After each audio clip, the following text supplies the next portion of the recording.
ঘণ্টাখানিক কেটে গেল। আরুষ বেরিয়ে এলো রংচং উঠে যাওয়া স্যাঁতসেঁতে কক্ষ থেকে। ঘেমে নিয়ে একসা অবস্থা ছেলেটার। শার্টের ওপরে দুটো বাটন খুলে সে এগিয়ে এলো গাড়ির দিকে। সূর্য গাড়ির সিটের সাথে হেলান দিয়ে চোখ বন্ধ করে রয়েছে। আরুষের মধ্যে আবারও কাছুমাছু ভাব ফুটে উঠল। দুনিয়ার কোনো মানবকে আরুষ ভয় না পেলেও এই তুর্য নামক প্রাণীর ভয়ে সে সর্বদা আড়ষ্ট। আরুষ বেশ ভালোভাবে জানে তুর্যর ভয়ঙ্কর রূপ কতটা হিংস্র। আরুষ আশেপাশে চোখ ঘোরালো। একবার ভাবলো তুর্যকে ডাকবে না, তবে পরক্ষণেই মত পরিবর্তন করলো। এখানে আর সময় অতিবাহিত করাটা ঠিক হবে না। অতি দ্রুত তাদের ঢাকা যেতে হবে, সেখানেও কাজ আছে অনেক। একটু কেশে গলা পরিষ্কার করলো আরুষ, ধীর কণ্ঠে বলল, সেই তুর্য নড়ে চড়ে উঠল। বিরক্তিতে কপাল কুঁচকে চোখ দুটো খুলল সাথে সাথেই। আরুষের পানে তাকিয়ে বলল, দিলি তো আমার শখের বাসরটা মাঝপথে আটকে। কেবল বউটাকে চুমু খেতে নিয়েছিলাম, তাও তো সহ্য হলো না। কাকের মতো কা কা কা কা করতে করতে উড়ে এলি। শুধু শুধু কি তোকে আমি মির্জাফরের বংশধর বলি? আরুষ আমতা আমতা করলো, বোকা বোকা কণ্ঠে বলল, দুঃখিত স্যার, আমি তো আপনাকে ডাকতে এসেছিলাম। আপনার বাসার ভাঙার কোনো ইচ্ছা আমার ছিল না। সূর্য সরু দৃষ্টিতে তাকালো আরুষের পানে, আদেশের সুরে বলল, গাড়িতে উঠে বস, ঢাকা যেতে হবে। আরুষ এলোমেলো দৃষ্টি ফেললো। বড় বড় কয়েকটা নিঃশ্বাস নিয়ে নিজের ভেতরে বেশ সাহস সঞ্চয় ঘটালো। অতঃপর বলল, স্যার, আপনি আর কতদিন আমার মাথায় নুন রেখে বড়ই খাবেন? রাগমুখ কুচকালো তুর্য, অত্যন্ত গম্ভীর কণ্ঠে বলল, এই মির্জাফরের বংশধর, একদম আমার নামে মিথ্যা বদনাম করবি না। আমি মোটেই নুন দিয়ে বড়ই খাই না। আমি বাজার থেকে সব সময় মিষ্টি বড়ই কিনি। আর কোনোভাবে 2-4টা টক বড়ই পড়লে তোকে খাওয়াই, নিজেই খাই না। আরুষ হতাশ হলো। এই লোকের সাথে কথা বলাই বেকার। এর সাথে কথা বলার থেকে নিজের মাথায় একটা বাড়ি মেরে মাথা ফাটিয়ে ফেলে হাসপাতালে 2-4টা সেলাই নিয়ে বাড়ি ফেরাই ভালো। চারিদিকে উৎসব লেগেছে, বসন্ত উৎসব, সাথে আবার ভালোবাসা দিবস। এই ভালোবাসা দিবসেও ভালোবাসার মানুষের কাছ থেকে কি দূরে থাকা সম্ভব? তোজের 3 দিন আগে থেকে খাওয়া দাওয়া প্রায় বন্ধ। বুকের ধরফর করছে সারাক্ষণ। চিন্তায় চিন্তায় অস্থির হয়ে উঠেছে সে ক্রমশ। তার মুরগির বাচ্চার মতো বউটাকে যেন কত ছেলেরাই ভালোবাসা দিবসে প্রেম নিবেদন করবে। তার উপর তার বউটা তাদের বিয়ের কথাও জানে না। যদি কোনোভাবে তার না দেখা বউ কারো ভালোবাসা গ্রহণ করে ফেলে, খুদ কুড়ার লোভ দেখিয়ে যদি কেউ পটিয়ে নেয় মুরগির বাচ্চার মতো বউটাকে। তুর্যর বুক কাঁপছে, অস্থির হয়ে উঠেছে সে। তাই তো ঢাকায় যাওয়ার 4 দিনের মাথায় আবার রাজশাহী ফিরল ছেলেটা। এই 4 দিন পর যে ভালোবাসা দিবস, এই একদমই খেয়ালে ছিল না। খেয়ালে থাকলে এই ব্যবসা গোল্লায় গেলেও তো কেউ তাকে ঢাকায় নিয়ে যেতে পারতো না। তপ্ত নিঃশ্বাস ফেলল তুর্য। আরুষকে সাথে নিয়ে পৃথাদের কলেজে ঢুকলো। বসন্ত উৎসবের রঙে রেঙেছে পুরো কলেজ চত্বর। প্রায় সকল মেয়েরাই শরীরে বাসন্তী রাঙা শাড়ি পেঁচিয়ে নানান বাহারে সাজিয়েছে নিজেদের। সাংস্কৃতিক অনুষ্ঠানের জন্য বেশ বড়সড় স্টেজও সাজানো হয়েছে কলেজ মাঠে। আর এই উৎসবে তাগিদে বাহিরের মানুষরাও আজ ভেতরে ঢোকার অনুমতি দিয়েছে কলেজ কর্তৃপক্ষ। এই সুযোগের মোটেও হাতছাড়া করেনি তুর্য। যদিও সে এমনিও চাইলে যে কোনো সময় কলেজে ঢুকে আসার ক্ষমতা রাখে, তবুও সাধারণ মানুষদের সাথে মিলেমিশে বউকে দেখার তাগিদেই এই সুযোগটা লুফে নিয়েছে। তুর্য আজ তার শরীরে একখানা বাসন্তী রঙের পাঞ্জাবি জড়িয়েছে। গলার কাজটাই আবার কিঞ্চিত লাল রঙের নকশা। ফর্সা শরীরে পাঞ্জাবিটা বেশ মানিয়েছে, দারুণ লাগছে। হাতের হাত ঘড়ি আর মাথার চুলগুলো পেছনে ঠেলা। আর সে সাজটা প্রায় একই রকম। তুর্য হাত উঠিয়ে নিজের পাঞ্জাবির কলার ঠিক করলো। আরুষকে জিজ্ঞেস করলো, আমাকে কেমন লাগছে আরশ? আরুষ বিস্তর হাসলো, খুশিতে গদগদ হয়ে বলল, শুধু পাগলই হবে না স্যার, একদম গলায় ঝুলে পড়বি। আপনাকে আজ যা লাগছে না। তুর্য চোখ ছোট ছোট করে তাকালো আরুষের পানে, ওষ্ঠ বাঁকিয়ে বলল, আমার বউ আমাকে দেখে পাগল হয়ে যাবে তো। তুই আবার আমার দিকে নজর দিস না আরশ। আমি কিন্তু ছেলেদের প্রতি একদম আগ্রহী না। তাছাড়া আমার ছোটখাটো মুরগির বাচ্চার মতো একটা বউ আছে। আরুষ চুপচে গেল। সে কি বলল আর এই লোক কোথায় নিয়ে গেল? সে কি গে নাকি যে তুর্যের পানে নজর দিবে? ছি, কি সব বাজে বাজে কথা। আরুষ মনে মনে তুর্যর এই জঘন্য ভাষ্যে তীব্র নিন্দা জানালেও প্রকাশ্যে চুপ রইল। আশেপাশে দেখতে শুরু করলো মহিলা কলেজের সুন্দরী রমণীদের। তুর্য চোখ ঘুরিয়ে আশেপাশে তাকালো একবার, অতঃপর পিছনে ঘুরে অন্যদিকে যেতে উদ্যত হলো। হঠাৎ করেই হাতে টান অনুভব করলো ছেলেটা। এক রাশ বিরক্তি নিয়ে পেছনে ঘুরে তাকালো তুর্য। অমনি যেন থমকে গেল। এ তো সেদিনের সেই ঝগড়ুটে মেয়েটা। সেই মেয়েটা এত সুন্দরী হলো কিভাবে? উজ্জ্বল শ্যামবর্ণা শরীরে বাসন্তী রঙের শাড়ি জড়িয়েছে। সেই ঝগড়ুটে নারী, চুলগুলো খোলা, চোখে মোটা কাজলের প্রলেপ, মুখশ্রীতে হালকা মেকআপ। তুর্যের হৃদস্পন্দন বেড়ে গেল। দৃষ্টি মুগ্ধ হলো ছেলেটার, কিন্তু পরক্ষণে সে মনকে ধাতস্থ করলো। নিজের হৃদয়ের এমন পাপ কার্যের তীব্র নিন্দা জানালো। মস্তিষ্ক দ্বারা কঠোরভাবে হৃদয়কে শাসালো। তার বউ আছে বলে, বউ থাকতে অন্য নারীর পানে তাকানো পাপ, মহাপাপ। তুর্য ঢোক গিলল। নিজের হৃদয়কে পাপ কার্য থেকে বিরত রাখতে আবারও উদ্যত হলো অন্যদিকে চলে যেতে। তখনই পেছন থেকে চেঁচানোর শব্দ এলো। পৃথা চেঁচিয়ে বলল, আরে আরে, আমার শাড়ি শাড়ি! তুর্য থমকে দাঁড়ালো, ভ্রু কুঁচকে তাকালো সেই পেছনের দিকে। ভালোভাবে খেয়াল করে দেখলো তার হাত ঘড়ির সাথে মেয়েটার শাড়ির আঁচল বেঁধেছে। তুর্য কিছু বলার আগে পৃথা দ্রুত এগিয়ে এলো। আজ আর তেমন ঝগড়া বিবাদে না জড়িয়ে নিঃশব্দে শাড়ি ছাড়ানোর চেষ্টা করলো তুর্য হাত ঘড়ি থেকে, কিন্তু পারল না। বেশ কিছুক্ষণ চেষ্টা করেও ব্যর্থ পৃথা। বিরক্ত হলো তুর্য, কপাল কুঁচকে বলল। আমি দেখছি, সরো। পৃথা সরে দাঁড়ালো। তুর্যও কিছুক্ষণ সময় নিয়ে টানাটানি করলো মেয়েটার শাড়ির আঁচল নিয়ে, কিন্তু সে ব্যর্থ। আর এইদিকে বিরক্তি বেড়েও চরম পর্যায়ে যেন। শেষে আর কোনো ইতিউতি না করে এক টানে শাড়ির আঁচলটাই ছিঁড়ে ফেলে ক্ষান্ত হলো ছেলেটা। অতঃপর বলল, ব্যাস, হয়ে গেছে। পৃথা চমকালো বেশ। নিজের শাড়ির আঁচলটা দু হাতে ধরলো চোখের সম্মুখে। কান্না পেয়ে গেল মুহূর্তেই। নতুন শাড়ি তার, মাত্র আজই পরেছে, আর তার মধ্যে এই ব্রিটিশ লোকটা ছিঁড়ে ফেললো। তেতে উঠল পৃথা, ঝাঁঝালো কণ্ঠে বলল, কি করলেন আপনি? আমার শাড়ি ছিঁড়ে ফেললেন? তুর্য নির্বিকার ভঙ্গিতে জবাব দিল, এভাবে নির্লজ্জের মতো অন্যের গড়িতে আটকালে তো ছিঁড়বেই। সব দোষ আমার শাড়ির, তাই না? আপনার ঘড়ির কোনো দোষ নেই। আমার শাড়ি যদি নির্লজ্জ হয়, তবে আপনার ঘড়িও নির্লজ্জ।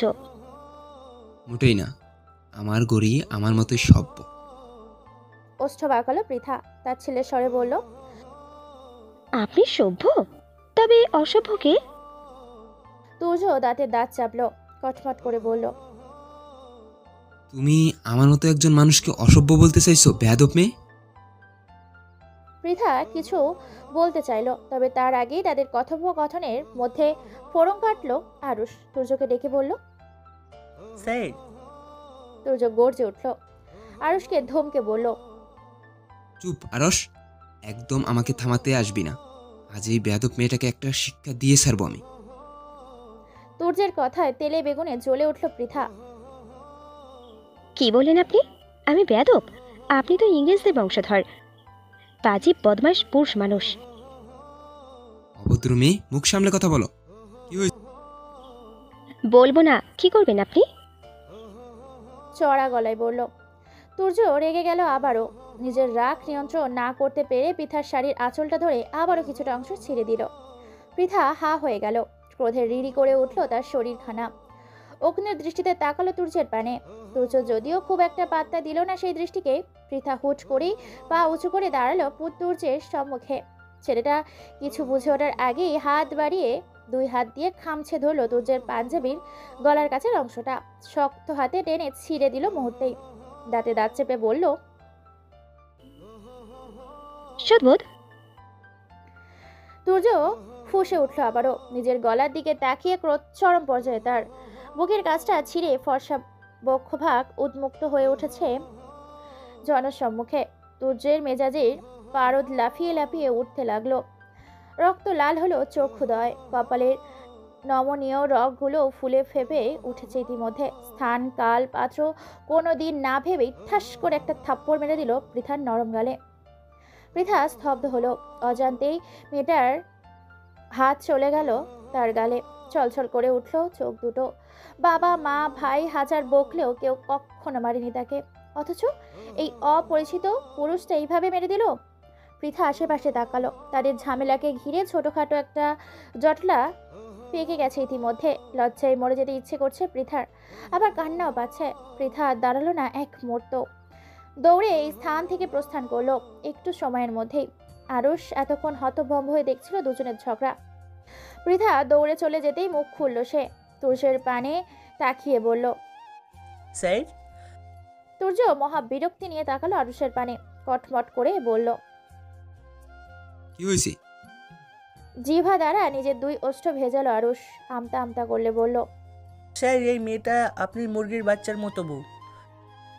তুর্য বিস্ফোরিত দৃষ্টিতে তাকালো আরুষের পানে, অবিশ্বাস্য কণ্ঠে শুধালো। এই দরজাল মহিলা আমার বউ? আরুষ ওপর নিচে মাথা ঝাঁকালো, মুখে বলল। জি স্যার, এটাই আমার মুরগির বাচ্চার মতো এক এবং একমাত্র বউ, পৃথা ইসলাম। তুর্য হতভম্ব হলো। কিঞ্চিত সময় নিয়ে হুট করে বুকে হাত দিল, বুকটা চেপে বলল। আরস, পানি আন। বউ দেখে কেমন কলিজা শুকিয়ে যাচ্ছে আমার। যে কোনো সময় অ্যাটাক ফ্যাটাক হয়ে যেতে পারে। আরুষ ভয় পেল। তুর্যের অ্যাটাক? এর থেকে আতঙ্কের আর কি হতে পারে? ছেলেটা সময় ব্যয় করলেন একটুও, দৌড়ে গেল গাড়ির নিকট। গাড়ি থেকে এক বোতল পানি নিয়ে আবার দৌড়ে ফিরে এলো তুর্যের পানে, ব্যস্ত হাতে বাড়িয়ে দিল পানির বোতলটা। তাড়াহুড়ো করে বলল। স্যার, পানি তাড়াতাড়ি খেয়ে নিন। তুর্য পানির বোতল হাতে নিল। এখনো যেন তার বিশ্বাস হচ্ছে না এই তার বউ। সেই প্রথম দিন থেকে যে মেয়েটার সাথে চরম শত্রুতা পোষণ করে বেড়াচ্ছে, এখন এসে কিনা জানতে পারছে সেই শত্রুই তার মুরগির বাচ্চার মতো বউ। আচ্ছা, সে কানে ভুল শুনছে না তো? আরেকটু নিশ্চিত হতে তুর্য আবারও শুধালো। ভাই, তুই নিশ্চিত এই জল্লাদ মহিলাই আমার বউ তো? জি স্যার, একদম 100% নিশ্চিত। তুর্যের গলা শুকিয়ে এলো। নিজের হাত ধরে থাকা বোতলটা ছিপি খুলল, ঢকঢক করে গিলল বোতলের অর্ধেকটা পানি। হুট করেই কিছু একটা স্মরণে আসতেই পানি পান করা থামিয়ে দিল সে। বোতলটা পাশেই আদুরে ছুঁড়ে ফেললো। অতঃপর আরুষের পানি তীক্ষ্ণ দৃষ্টিতে তাকিয়ে বলল। তেরাটা মির্জাফরের বংশধর? তুই আগে কেন বললি না যে ওইটা আমার বউ? এখন আমি যে একখানা থাপ্পড় মেরে দিলাম, এর দায়ভার কে নেবে শুনি? আরুষ ঠোক গিলল, আমতা আমতা করে বলল। স্যার, আমি তো বলতে চাইছিলাম, কিন্তু আপনিই থামিয়ে দিলেন। জোর করে বলতি, এমনি সময় তো ফটর ফটর করতে পারিস বেয়াদব। থামলো তুচ্ছ, চিন্তিত সুরে বলল। নিশ্চয়ই বউটা আমার ব্যথা পেয়েছে ভীষণ। আরুষ জিহ্বা দ্বারা ওষ্ঠ ভেজালো, বুকে সাহস নিয়ে বলল। স্যার, দজ্জাল মাইয়ারা ব্যথা পাই না। সাথে সাথেই তেতে উঠল তুর্য, ঝাঁঝালো কণ্ঠে বলল। চুপ বেয়াদব, আমার বউকে একদম দরজাল বলবি না, তাহলে তোকে আমি শুলে চড়াবো। আরুষ চুপসে গেল, তবে মনে মনে ভেঙচি কাটতে ভুলল না একটুও। ওষ্ঠ বাঁকিয়ে বিড়বিড়িয়ে বলল।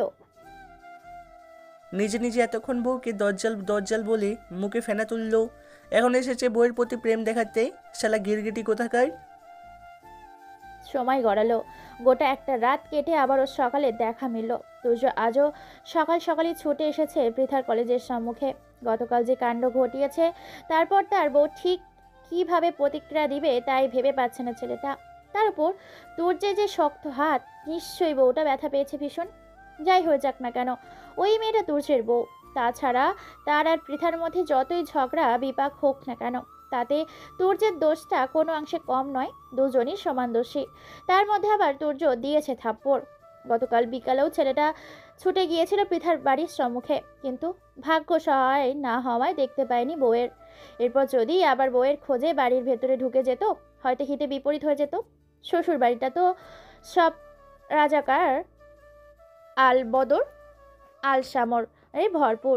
বউটাও এই মুহূর্তে চেতে আছে, তাই আর দুজো ওই বাড়িতে ঢোকার ঝুঁকি নেয়নি। আগে বউকে মানানো যাক, তার ভালোবাসায় সিক্ত করা যাক, তারপর না হয় এই শত্রুতে ঘেরা বাড়িতে ঢুকে 2-4টা তাণ্ডব নৃত্য নাচা যাবে। তুর্য অধীর আগ্রহে অপেক্ষা করছে তার রাজাকার শ্বশুরটার সম্মুখে একবার তাণ্ডব নৃত্য নাচার জন্য। সূর্য অধৈর্য ভঙ্গিতে রাস্তায় ফুটপাতে পায়চারি করতে শুরু করলো অনাব্রত।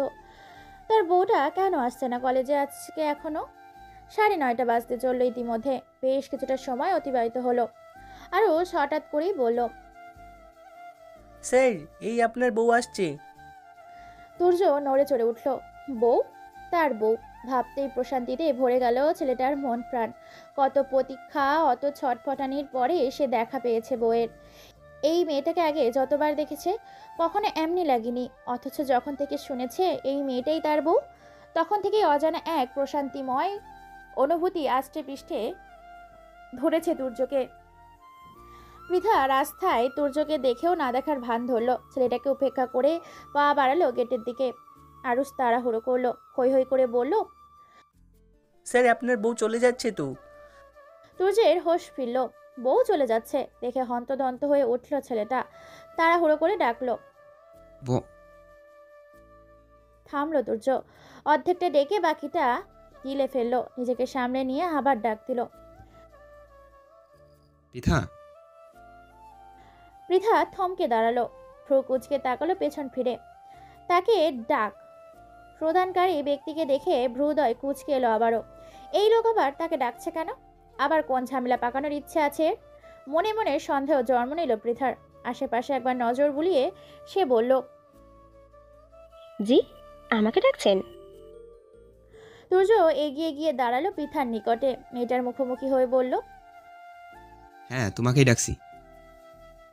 পৃথা কপাল টান টান করে তাকালো তুর্যের পানে, শক্ত কণ্ঠে বলল, কি খবর? থাপ্পড় কি আরেকটা মারার বাকি আছে নাকি আপনার? তুর্য বইয়ের শক্ত কথার নিকট কিছুটা দমে গেল। এই বোধহয় প্রথমবারের মতো সে দমে গেল। নয়তো তার কথার সাথে পেরে উঠবে এমন কেউ আছে? তুর্য আশেপাশে তাকালো। কি বলবে না বলবে ভেবে পেল না। মস্তিষ্ক হাতড়ে আমতা আমতা করে হুট করে বলে ফেলল, আসলে কি বলতে চাইছিলাম কি, তোমার গালটা ভীষণ নরম। পৃথার চোখ বড় বড় হয়ে গেল। কটমট করে সে বলল, অসভ্য অভদ্র পুরুষ মানুষ। তুর্য ঢোক গিল।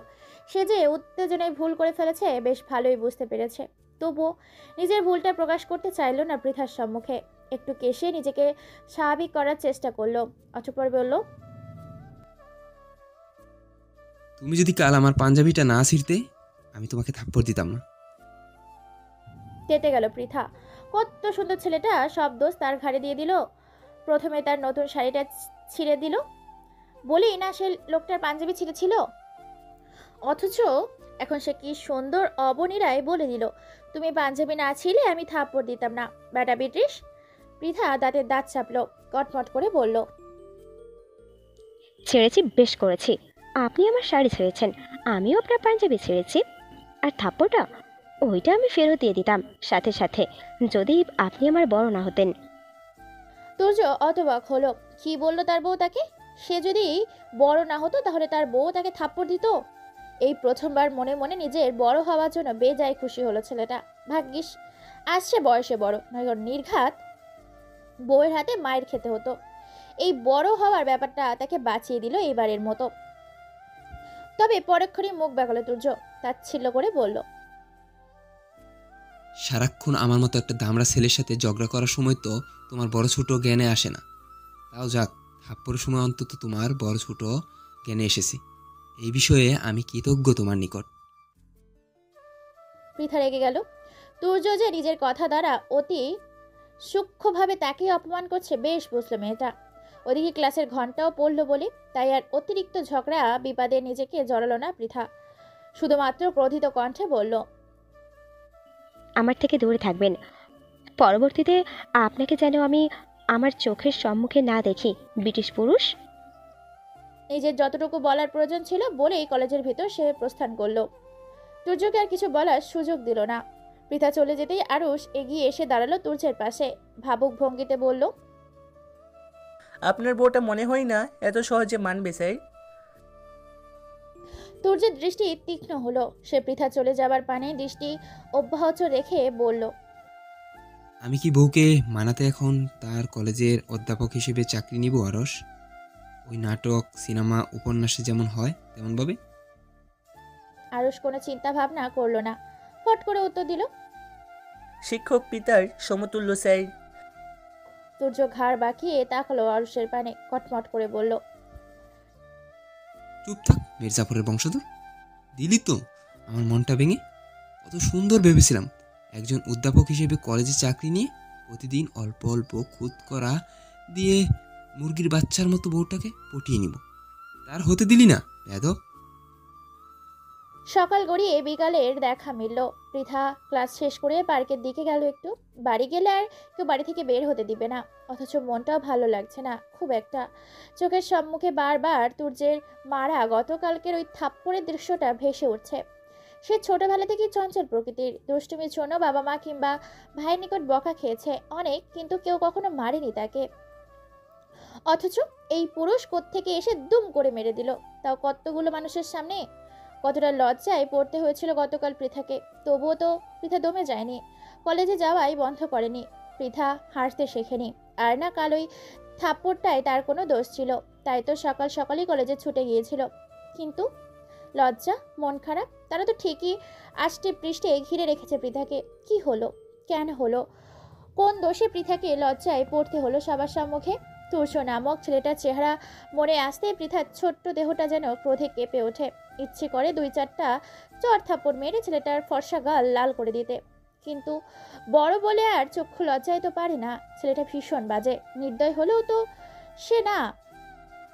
পার্কের বেঞ্চে বসে আকাশ পাতাল ভাবছিল পৃথা। মেয়েটার ভাবনার মধ্যেই তার পাশে এসে বসলো কেউ একজন। পৃথা ঘাড় ঘুরিয়ে তাকালো সেদিকে, দেখলো তুর্যকে। মুহূর্তেই মেজাজ বিগড়ে গেল, ঝাঁঝালো কণ্ঠে বলল। আপনি এখানে আর আমার পাশে কেন বসেছেন? তুর্য পাত্তা দিল না পৃথার কথায়, নির্বিকার ভঙ্গিতে বলল। জায়গা পেয়েছি, বসেছি। এখানে কি তোমার লেখার নাম আছে নাকি? পৃথার কেন যেন কথা বাড়াতে ইচ্ছে হলো না। এর সাথে এখন কথা বাড়ানো মানেই ঝগড়া, আর এই মুহূর্তে ঝগড়া করার মতো ইচ্ছে বা মন মানসিকতা কোনোটাই নেই মেয়েটার। তপ্ত নিঃশ্বাস ফেলল পৃথা। কলেজের ব্যাগটা কাঁধে নিয়েই উঠে দাঁড়ালো সে। থুপথাপ পা ফেলে বাড়ির উদ্দেশ্যে রওনা দিল। তুর্য পেছনে ডাকলো, গলা উঁচিয়ে বলল। পৃথা। পৃথা দাঁড়ালো না, বরং হাঁটতে হাঁটতেই পেছন ফিরে অগ্নি দৃষ্টিতে তাকালো তুর্যের পানে। মুখে কিছু না বললেও চোখ দিয়ে শাসিয়ে গেল সূক্ষ্মভাবে। তুর্য আর ডাকলো না মেয়েটাকে, অসহায় দৃষ্টিতে তাকিয়ে রইল পৃথা যাবার পানে। আরুষ পাশেই ছিল। পৃথাকে চলে যেতে দেখে সে বলল। স্যার আপনার বউ চলে যাচ্ছে। তুর্য ফোঁস করে একটা নিঃশ্বাস ছাড়লো, হতাশ কণ্ঠে বলল। আমার মুরগির বাচ্চার মতো বউটা অমন বাচ্চাওয়ালা মুরগির মতো কেমন হইল ভাই? দেখলেই ফুস করে ওঠে, মনে হয় ঠুকুর মেরেই শেষ করে দিবে আমাকে।